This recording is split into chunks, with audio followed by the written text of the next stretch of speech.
Muyideen ní chájà mú láṣìírí rẹ̀ ti tú wàláì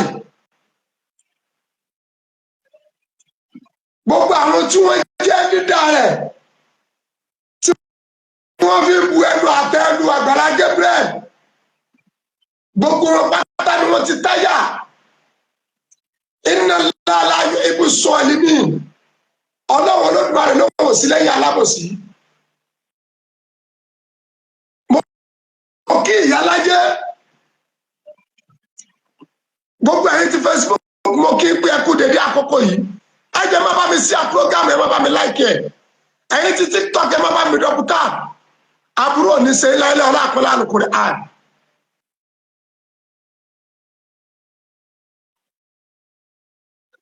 Kò sí oríire kẹ̀kẹ́ níbi àbòsí wàláì tàláì súnmọ́bí láìlẹ̀dí láìláìláwà àwọn alábòsí kẹnu àfánú mùsùlùmí Olúṣẹ́gun Olútáyọ̀ ẹkú dédé àkókò ìsà àbúrò ní sẹ́yìnsà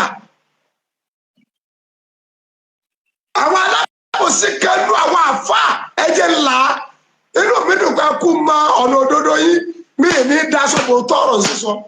èmi Ọlásùnkànmí Àkànmú Olúrántí Adéwọyè bàbá mi dáadáa ní kẹ́kẹ́ tí ọ̀dánú ayé mo ṣe ń kí ẹ̀yin ti TikTok ni mo ń kí ẹ̀yin ti Facebook bẹ́ẹ̀ ṣe wò mo ti jẹ́ àfá yìí ètò níbi lára jù tó tó irọ́ òsì mi ní pa fún yẹn mi dẹ̀ nígbà kí yẹn pa fún mi wallahi tallahi súnmọ́bí láìláìláwà àdísì àdébà Muhammad sallallahu alaihi wasallam Rasulul Karim ní kúrẹ́lẹ̀ akọ́n wọ́n lè ká ní mú rọ̀ bódòdó bá ti wù kòkòrò tó ẹ sọ láwọn tí ní tàbí ẹ̀dẹ̀ sámà wàlẹ̀ àdì mujtahidan fi sulbati ma'i ghayra rizqi lam tajid.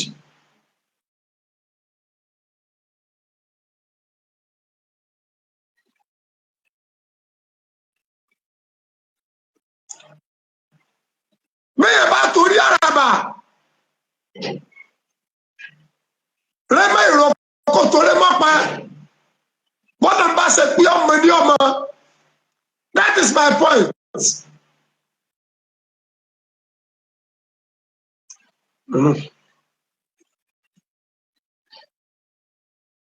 Kò sátìbọ̀tán rẹ̀ kankan fókùrọ̀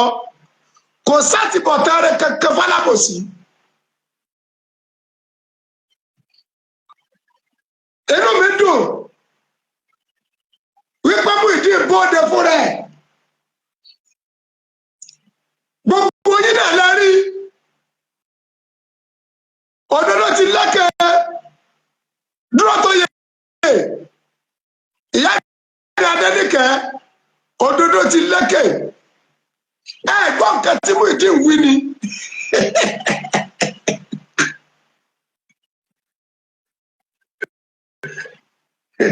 ajígiri bò ọ̀rọ̀ tí bẹ́lẹ̀ yìí mo nírò ajígiri gẹ́mọ̀ pọ̀ ti lulẹ̀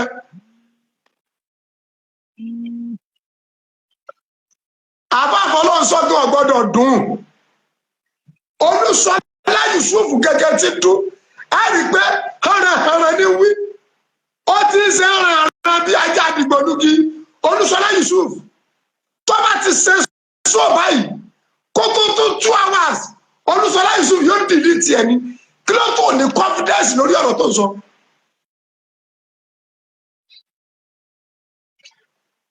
Olúṣọlá Yusuf ọdún mi pé kì í wù mí mi láti kẹ́mi àtọ́bìnrin ọjọ́ máa àtàkì ara wa wàláì mi láìkì ẹ̀ tí ó bá jẹ́ bẹ́ẹ̀ ni màá jẹ́ kó Olúṣọlá Yusuf ọmọ àpò òǹgọ̀ ó tún fẹ́ ló họra. Mùsùlùmí ni mí kò sí àkáǹtì fún o àkáǹtì ara ẹ̀ ní gbowó sí o ta lọ́mọ Muyideen ṣe bá Àgbàlá Gabriel láyé mọ̀ ẹ̀yin tẹ́ sí àkáǹtì fún ẹ̀ ti rán àkáǹtì wà l'Amẹ́ríkà ẹni ó l'àkáǹtì wà Nàìjíríà.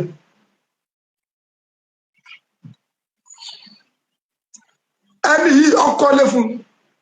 ó kó kọ́kọ́rọ́ lé lọ with document ó fẹ́yàwó fún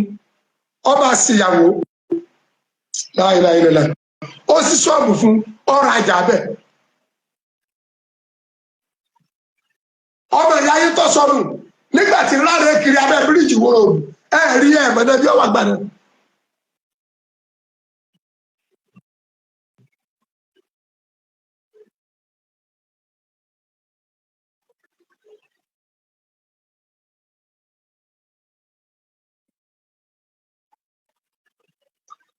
àbá mi Asimi Yusuf òótọ́ lẹ́sọ̀ wà láyé try àmọ́ tó bá yẹ kéèyàn kílà rẹ̀ nígbà tí ìyá kan bóde tí ń pariwo mi tí ń bà mí ló kọjá sẹ́yìn ẹ̀rí sọ onítọ̀hún débi kẹ́ bá ń bá fún lẹ́sì kí má bà àfa yìí ló kọjá. Mr. Asimi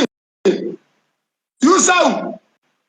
nígbà tí Olúṣọlá bọ́s online tí ń sọ pé mi ni mo ṣàṣìmú ìdí láì kú ònú ilé mi sà ẹ̀yin ò rí sọ yẹn sà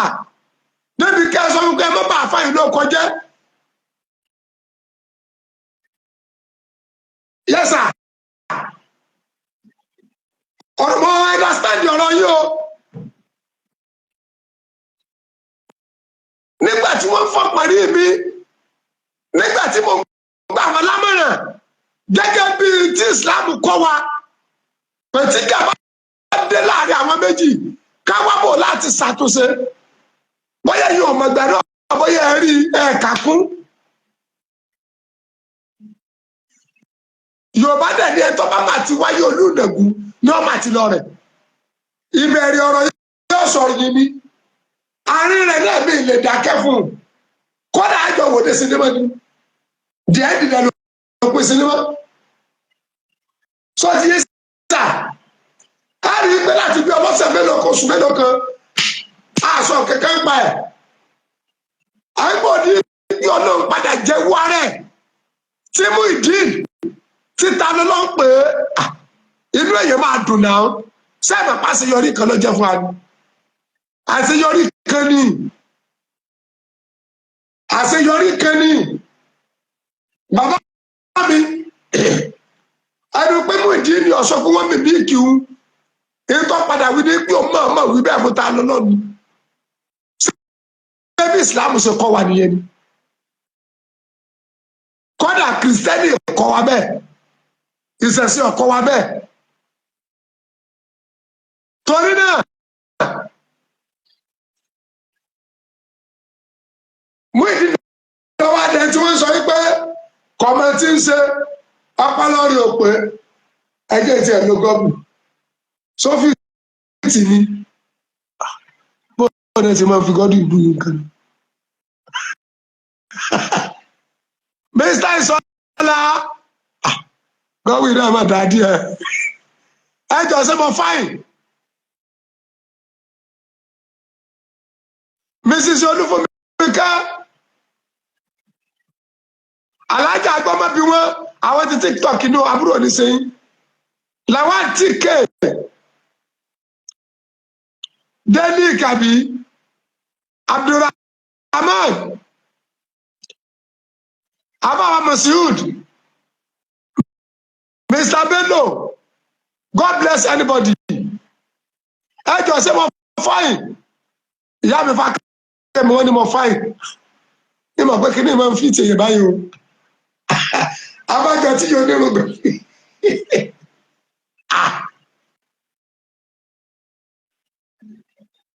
ẹ jọ sófìtì ni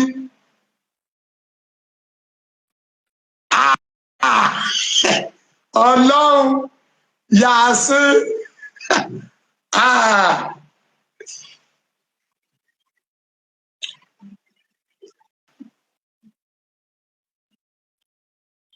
Mufti Manchester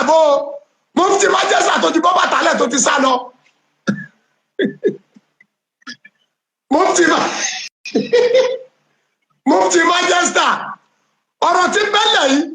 Mufti Manchester ọ̀gbọ̀dọ̀ ṣe sàlámà lẹ́kùn lórí ẹ̀ Mufti Manchester máa kò tó máa ṣe sàlámà lẹ́kùn lórí ẹ̀ ní live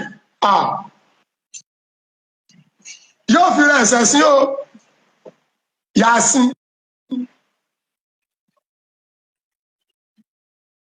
Mo sọ̀rọ̀ yìí ní bẹ̀rẹ̀ pẹ̀pẹ̀ àwọn àfa alábòsí torí pẹ́ẹ́pẹ́ mi pé kí n padà lórí ọ̀rọ̀ yìí kí n jáwọ́ lórí ọ̀rọ̀ yìí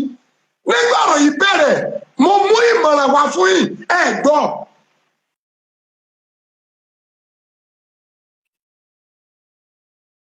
Mo mú ìmọ̀ràn wá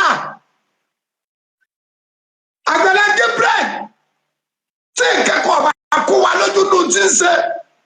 ẹnu ọ̀pọ̀lọpọ̀ àwọn tí ìyà ń jẹ tọ́lọ̀ ń dẹ̀ lu Àgbàlá Gabriel fún wọn ọ̀pọ̀lọpọ̀ àwọn tí wọ́n ń sunkún tọ́lọ̀ ń lu Àgbàlá Gabriel fún wọn ọ̀pọ̀lọpọ̀ àwọn tí wọ́n tí ń rí nira tọ́lọ̀ ń lu Àgbàlá Gabriel fún wọn ìyẹn gẹ́gẹ́ tó kó kun yín lójú náà. Gloria àbúrò mi sí ọ fún mi Olúṣọlá Yusuf ẹ̀ńtọ́ni tọrọ bá lọ kóòtù ọwọ́ Nàìjíríà ọwọ́ àwọn inú sọ rẹ tó bá ti wá sí program after 1 hour to 2 hours wà á delete ẹ̀ aṣọ lẹ́ni ọ aṣọ láyà ó láyà rárá Olúṣọlá you are a useless woman. àwọn ìgbà tí ó bẹ̀rẹ̀ ṣàkábàjẹ́ ó ní àbá àkìrẹ yẹ ìlọsàsíwò ìdí.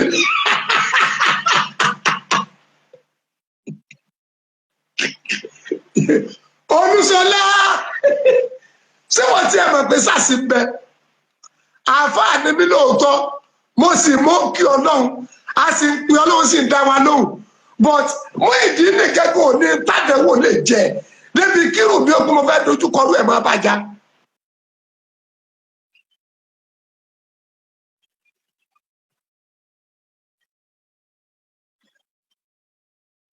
mú ìdí ní òní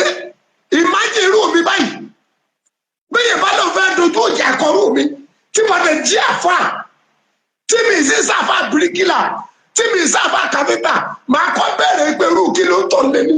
tí màá sọ fún àwọn ìránṣẹ́ ọlọ́pẹ́ kí wọ́n lọ jẹun.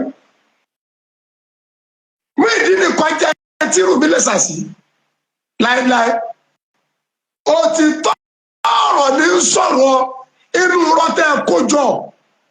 àlìbẹ́yẹ̀tù mọ̀bùnẹ́jì bìrìkì yàdùnmù oríṣọ́ọ̀sù ilé tá a bá fi tọ́ ọmọ ìrìn ní òwò Olúṣọlá ẹnìkan kò sàṣì mú ìdí ó fìgbà kẹ́ni tá a lọ lọ́hùn ó fòògùn bá sọ̀rọ̀ ni ìwọ obìnrin yìí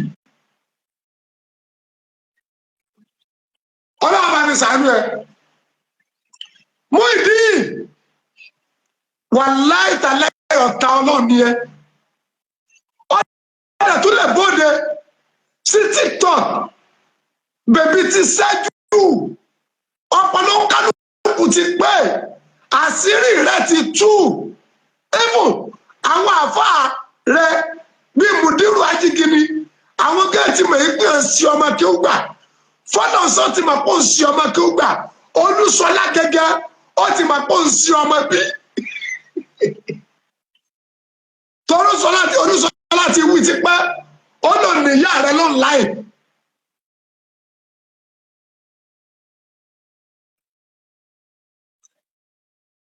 ìbùkún dáadáa Olúṣọlá Yusufu ó lò níyà rẹ ní online Olúṣọlá gẹ́gẹ́ ti bàbá yìí lè ṣe pé òun ti sí ọmọ pọ̀n ẹ̀rí ìjàbọ̀ ọwọ́ bóde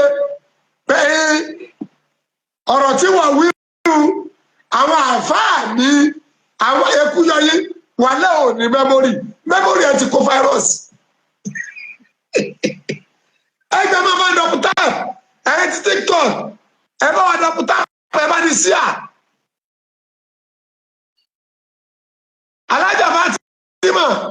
Olóyèdé àbúrò ní sẹ́yìn fọ́sákì fún kẹ́.